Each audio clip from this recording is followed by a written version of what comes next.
தமிழக அரசியல் வரலாற்றில் 234 தொகுதிகளிலும் டெபாசிட் பெற்று 108 இடங்களில் வென்று தனிப்பெரும் கட்சியாக உருவெடுத்த தமிழக வெற்றி கழகத்தின் ஆட்சி தற்போதைய அரசியல் சூழலில் அடுத்த கட்ட நகர்வை நோக்கி நகரத் தொடங்கியுள்ளது. திமுக, அதிமுக போன்ற பாரம்பரிய கட்சிகளுக்கு பெரும் அதிர்ச்சியை தந்து விஜய் முதலமைச்சராக பொறுப்பேற்ற நிலையில் தற்போதைய அரசுக்கு ஆதரவளித்து வரும் விசிக, கம்யூனிஸ்ட் போன்ற கட்சிகளுடன் சில முரண்பாடுகள் எழத் தொடங்கியுள்ளன. குறிப்பாக ரதன் பண்டிட் நியமனம் உள்ளிட்ட பல்வேறு விவகாரங்களில் தாவேக அரசுக்கு எதிராக விசிக மற்றும் கம்யூனிஸ்ட் கட்சிகள் வெளிப்படையாகவே தங்கள் எதிர்ப்புகளை பதிவு செய்து வருகின்றன.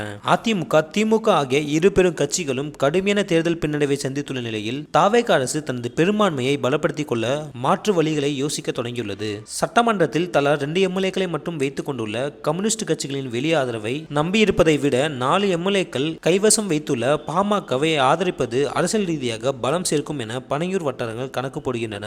விஜய் அரசு பொறுப்பேற்றது முதலேயே சாதிவாரி கணக்கெடுப்பு, மேகதாது அணை போன்ற விவகாரங்களில் பாமக தலைவர் அன்புமணி ராமதாஸ் தாவேக அரசை வெகுவாக பாராட்டி வருகிறார். இந்த இணக்கமான சூழலை முறையான கூட்டணியாக மாற்றுவதற்கான ரகசிய பேச்சுவார்த்தைகள் பனையூர் தரப்பில் ஏற்கனவே தொடங்கிவிட்டதாக அரசியல் வட்டாரங்கள் தெரிவிக்கின்றன. இதன் முதற்கட்டமாக பாமகவை சேர்ந்த சௌமியா அன்புமணிக்கு விஜய் அமைச்சரவையில் முக்கிய அமைச்சர் பதவியும், அக்கட்சிக்கு 2 வாரிய தலைவர் பதவிகளும் வழங்க தாவேக தலைமை சம்மதம் தெரிவித்துள்ளதாக கூறப்படுகிறது. இந்த அதிகார பகிர்வு உடன்பாட்டின் மூலம் பாமகவை முழுமையாக தங்களது கூட்டணிக்கு கொண்டு வர விஜய் தரப்பு தீவிரமாக செயல்பட்டு வருகிறது. தமிழகத்தில் ஆளும் கட்சியாக இருந்த திமுக எதிர்க்கட்சியாக மாறியதும் திமுக தலைவர் ஸ்டாலின் உள்ளிட்ட 15க்கும் மேற்பட்ட முக்கிய அமைச்சர்கள் தங்களது சொந்த தொகுதியிலேயே தோல்வியை தழுவினர். இந்த இக்கட்டான சூழ்நிலையில் தேர்தல் வியூகங்களை மாற்றி அமைத்து பாமக போன்ற வலுவான கட்சிகளை தன்வசப்படுத்துவதன் மூலம் விஜய் தனது ஆட்சியை நிலையானதாகவும் பலமிக்கதாகவும் மாற்ற முயல்கிறார். இந்த புதிய தாவேக பாமக கூட்டணி குறித்த அதிகாரப்பூர்வ அறிவிப்பு விரைவில் வெளியாகும் என எதிர்பார்க்கப்படுகிறது. இது தமிழக அரசியலில் மேலும் பல திருப்பங்களுக்கு வழிவகுக்கும் என்று பார்க்கப்படுகிறது.